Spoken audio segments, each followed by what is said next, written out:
माननीय मंत्री अध्यक्ष महोदय, पालकमंत्री आहेत बुलढाणा जिल्ह्याचे. माझे त्यांना फक्त स्पेसिफिक 2 प्रश्न आहेत अध्यक्ष महोदय, आणि विनंती सुद्धा आहे की आपण आता 2025च्या 25 आणि 26 जूनच्या अतिवृष्टीबद्दल चर्चा करतो अध्यक्ष महोदय.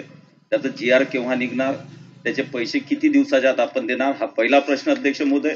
आणि दुसरा प्रश्न अध्यक्ष महोदय, ऑक्टोबर 2024 मध्ये जळगाव, संग्रामपूर, शेगाव तालुक्यामध्ये अतिवृष्टी झाली होती, त्याचा GR निघालेला आहे. आज 7 महिने अध्यक्ष महोदय झाले, KYC करून सगळं शेतकऱ्यांनी केलेलं अध्यक्ष महोदय, अजूनही पैसे शेतकऱ्यांना मिळालेले नाहीत.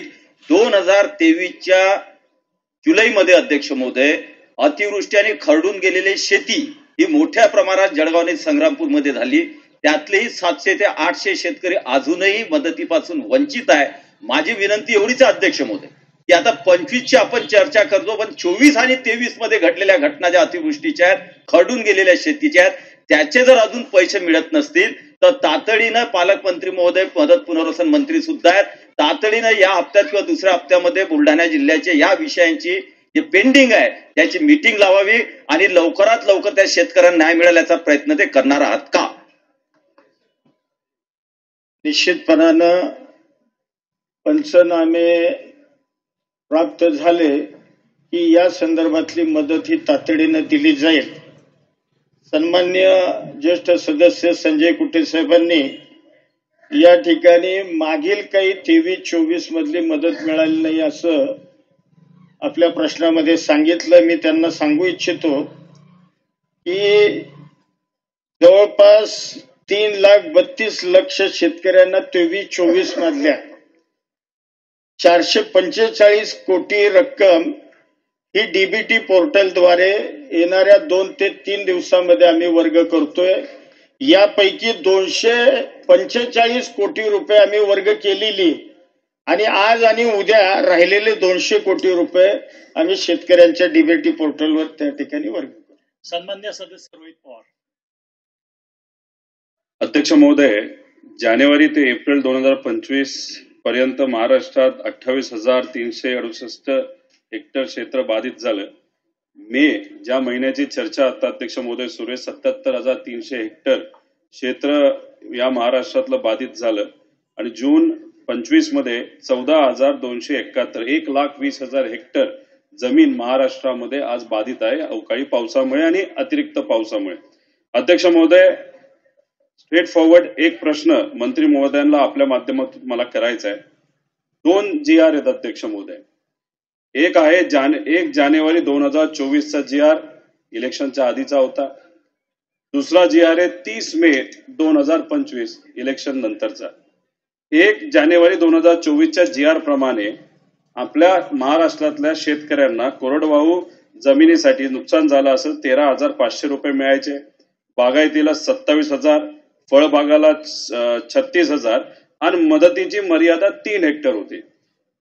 जो 30 मे 2025चा GR आहे ती मदत कमी केली गेली. कोरडवाहूला 8,500, बागायतीला 17,000 म्हणजे 27,000 वरनं डायरेक्ट 17,000, फळबागा 22,000 म्हणजे 36,000 वरनं 22,000 आणि मर्यादित मदतीची मर्यादा 2 हेक्टर करण्यात आली. संत्र्याचं उदाहरण घेतलं तर एका शेतकऱ्याला एकटा हेक्टरसाठी पूर्वीच्या GR प्रमाणे 1 जानेवारीच्या GR प्रमाणे 1,08,000 रुपये मिळाले असते. पण आता नवीन जो GR आलेला इलेक्शन नंतरचा त्याप्रमाणे त्या शेतकऱ्याला 45,000 रुपये मिळणार आहे. स्ट्रेट फॉरवर्ड माझा प्रश्न आपल्याला मंत्री महोदयांना आहे, आमची मागणी आहे, महाराष्ट्राची मागणी आहे की 30 मे 2025च्या GR प्रमाणे आपल्या महाराष्ट्राच्या शेतकऱ्याला मदत देऊ नये. पॉइंटेड प्रश्न, तुम्ही येत्या काळामध्ये जी शेतकऱ्याला मदत या अवकाळी पाऊस आणि नुकसान झालेलीची जी आहे ती 1 जानेवारी 2024च्या GR प्रमाणे देणार का? दुसरा प्रश्न असा आहे की पीक विमा योजनेमध्ये जे 4 ट्रिगर्स होते ते काढण्यात आलेले आहे. म्हणजे आता जो अवकाळी पाऊस झालेला आहे त्याच्यामध्ये जे शेतकऱ्याचं नुकसान झालेलं आहे, तर नवीन आपली जी पीक विमा योजना आहे त्यात जो निकष आहे त्याच्यामध्ये अवकाळी पावसाची मदत ही विम्याच्या माध्यमातून शेतकऱ्याला मिळू शकत नाही. त्याच्याच बरोबर या विम्यामध्ये एक ट्रिगर अजून एक काढला गेला आहे की जिथं पेरणी झाली नाही जसं की 140 लाख हेक्टर जमिनीवर महाराष्ट्रानं पेरणी होती, आता फक्त 40% क्षेत्रावर पेरणी झालेली आहे. पूर्वीच्या विम्याच्या निकषाप्रमाणे नाही तर ट्रिगर प्रमाणे प्रश्न घ्या. तीच सांगतोय, समजून सांगतोय, महत्वाचा विषय आहे. समजू तर सांगितलं. तिथं ती मदत दिली जात होती, पण आता नवीन जे काही आपण विमा कंपनीला करार केलेला आहे त्यातून जो ट्रिगर काढलेला आहे त्यातून आता पेरणी जर झाली नसेल तर त्या सर्कलमध्ये त्या शेतकऱ्याला मदत मिळणार नाही. त्यामुळे हे जे ट्रिगर काढलेले आहेत ते ट्रिगर परत तुम्ही या विमा कंपनीच्या करारामध्ये तुम्ही टाकणार आहात का, असा दुसरा प्रश्न आहे. त्या दोन प्रश्नाचे अध्यक्ष महोदय, मंत्री महोदयांनी उत्तर द्यावं. अध्यक्ष महोदय, सन्माननीय सदस्य रोहित पवारांनी या ठिकाणी काही आजपर्यंत झालेल्या अवकाळी पावसाचे आकडे या ठिकाणी मांडण्याचा प्रयत्न केला. जानेवारी 25 ते मे 25 पर्यंत साधारण 75,355 हेक्टर क्षेत्र हे या अवकाळी पावसानं बाधित झालेलं आहे.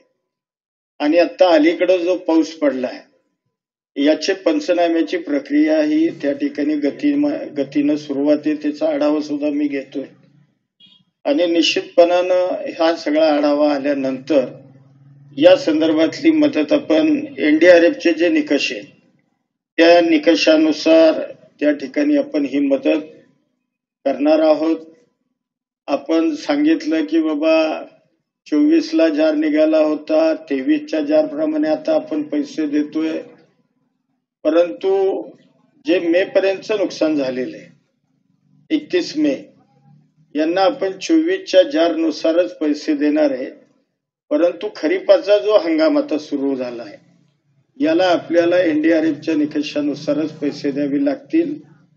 आपली जी अतिरिक्त जी मागणी आहे, आपण म्हणताय की 24 प्रमाणे देण्यात यावी, या संदर्भामध्ये राज्याचे मुख्यमंत्री आणि उपमुख्यमंत्री यांच्याशी चर्चा करून योग्य तो निर्णय घेतला जाईल.